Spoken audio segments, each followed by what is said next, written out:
Nous continuons cette émission avec la Success Story Digital en partenariat avec ActuSite. Pour ce premier numéro de 2023, j'ai le plaisir d'avoir en plateau avec nous Christophe Sage, le dirigeant d'Arca Transport. Bonjour Christophe. Bonjour messieurs.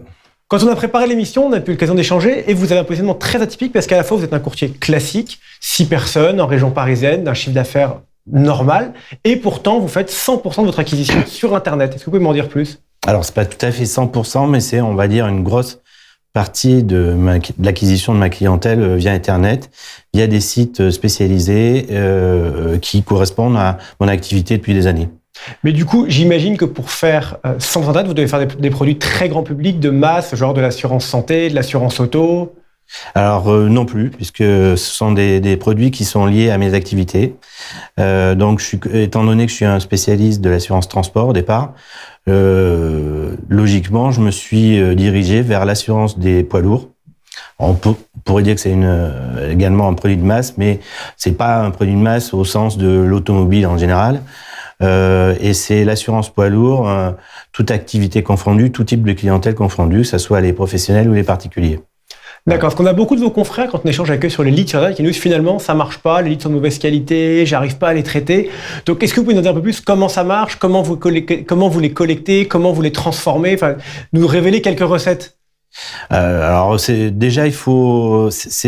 démarche de longue haleine.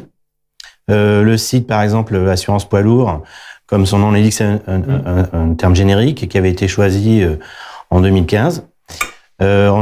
J'ai failli le transformer et lui donner un nom de marque, Arca Poids Lourd. Dans l'immédiat, ça fonctionne toujours depuis 2015. Il est toujours en termes de référencement naturel en haut de page. Et puis les produits adaptés font un peu le succès du site.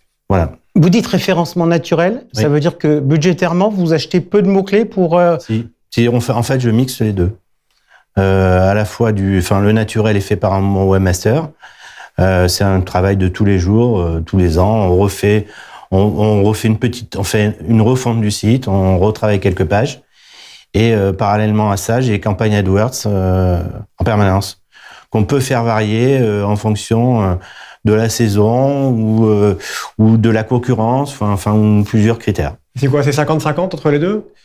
Alors, le référencement naturel, c'est pas payant, évidemment. Non, en termes de volume. Chaque année, vous avez quoi, la moitié en référencement naturel, la moitié en référencement payant? Par rapport aux listes que je récupère? Oui, à peu près, oui. Ça, je sais pas. J'ai un site, une base de données commerciale sur lesquelles je récupère.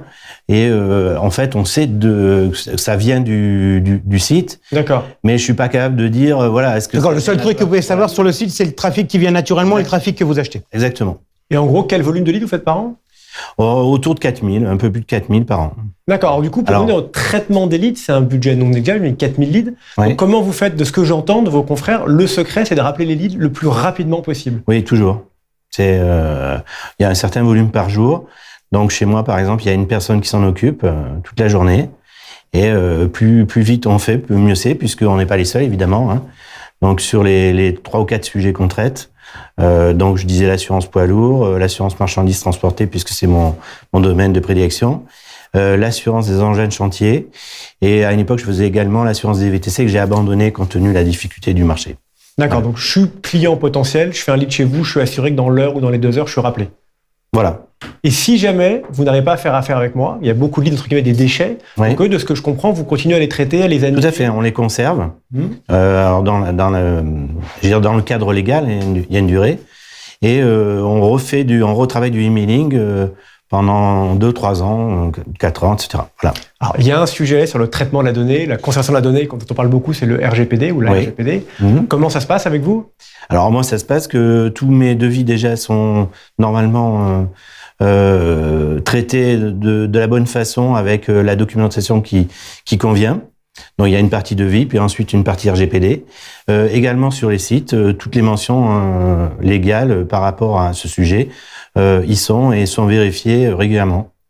D'accord, donc ça veut dire que j'enfonce certainement une porte ouverte, mais ouais. vous dites que ce mode de fonctionnement pour un côté est un mode de fonctionnement qui est valable, qui est viable, dans lequel vous gagnez de l'argent, vous arrivez à vous développer oui. en ayant une activité, vous m'avez dit pas 100%, mais quasiment 100% d'acquisition digitale. C'est un gros morceau, on va dire. Ça représente peut-être pas 100%, mais 70% de mon chiffre d'affaires, enfin de ma croissance régulière tous les ans. Voilà. D'accord. Et une dernière question, derrière vous, derrière moi, il y a différents logos de réseaux sociaux. C'est quand même l'autre énorme sujet du digital. Oui. Est-ce que vous avez déjà une présence sur les réseaux sociaux, principalement sur LinkedIn, peut-être sur d'autres choses? LinkedIn, sur laquelle je suis depuis déjà 2 ans, mais que j'ai assez peu travaillé au départ. Et cette année, je pense forcer un petit peu le sujet. En passant par une société qui s'en occupe et qui va m'aider à augmenter déjà mon réseau et peut-être créer des posts régulièrement, ce que je ne faisais pas jusqu'à maintenant. D'accord, donc vous imaginez que peut-être que dans quelques mois ou quelques années, LinkedIn sera une partie de vos leads, de vos nouveaux leads? Je pense, oui. J'ai fait une expérience au départ. Une fois, ça avait très bien marché en fait. Le retour est assez rapide, surtout quand on est spécialisé. Et moi, j'ai fait en sorte que mon réseau soit typiquement, représentatif du transport. Je me suis pas écarté sur d'autres créneaux. Ok, donc ça veut dire quand même dans tout ce que vous nous dites que vous l'avez toujours conçu comme étant un travail de longue haleine. Tout à fait. Et non pas une opportunité en se disant je vais y aller, ça va cracher tout de suite. Alors, au départ, c'est ce qu'on s'était dit, évidemment, en 2014-2015, où on a commencé à travailler sur le sujet, des sites internet. On essayait j'avais acheté beaucoup de termes génériques de noms de domaine qui finalement sont révélés pas être si efficaces que ça. Et petit à petit, on a compris le process de comment travailler sur Internet avec des sites liés à son activité.